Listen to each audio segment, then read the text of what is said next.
Hello and welcome to another episode of Auto Repairs. Today I'll be working on a 2007 Chevrolet Impala and I'll be diagnosing a P0449 evaporative emission vent control circuit.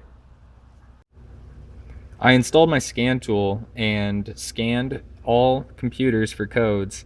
Only one computer set a code, that was for the engine, and that's our evaporative emission vent control solenoid circuit.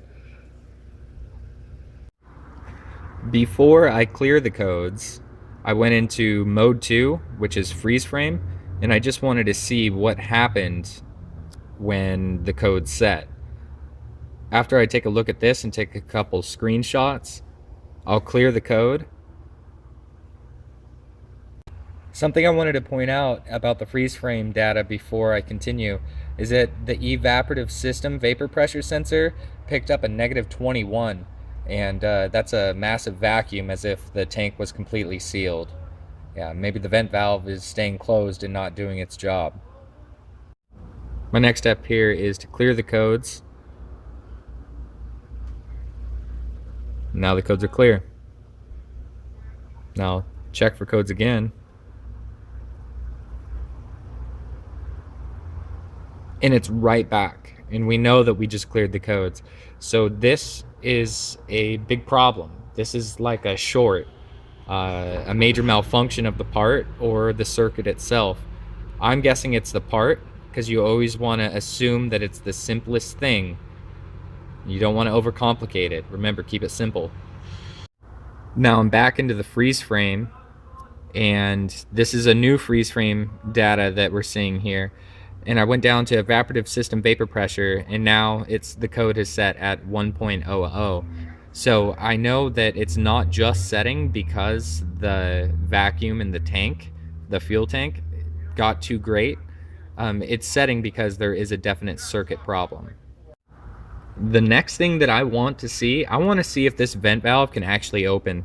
So I'm going to go to output controls, since the vent valve is an output of the computer, where a sensor would be an input. Solenoids are always an output. Evap vent solenoid, closed or open.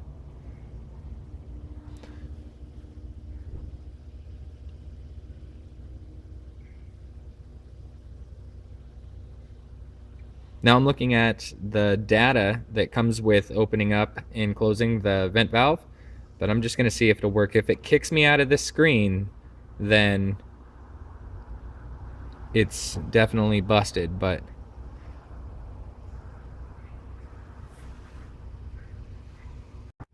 next I'm going to check the output controls of the computer and find the evap vent sensor or vent solenoid.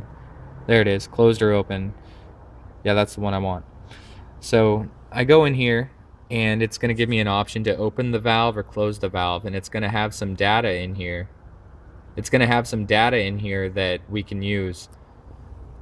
So I'm going to go ahead and open it right now. You can see already that it says evap vent solenoid circuit status short to ground or open right now. And it's venting, so the valve is open. I'm going to close it. It's no longer venting. The valve is shut, but it says incomplete. Evap vent solenoid circuit status incomplete. Okay, I got it under the vehicle to find the evap vent valve. I traced the lines back. I find it tucked up in the wheel well here. We're next to the tire. Find it tucked up the wheel well here. So I went to inspect the lines, and hey, we're back under the vehicle now. I have the output controls on my computer on. So right now the vent valve should be closed. And I have 11.95 volts running through the circuit. That's great. Now let's see what it's like when it's open.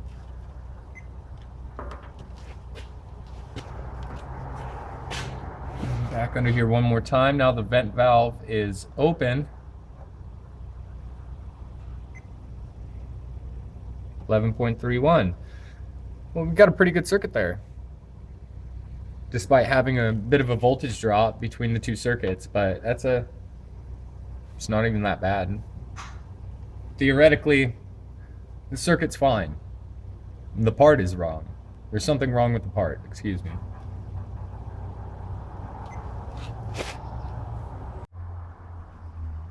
Alright, well that does it for this episode of Auto Repairs. If you enjoyed the video or found it helpful in any way, leave me a like or drop a comment, especially if you have any questions. I would love to answer them. Well, as always, thank you for watching, and have a nice day.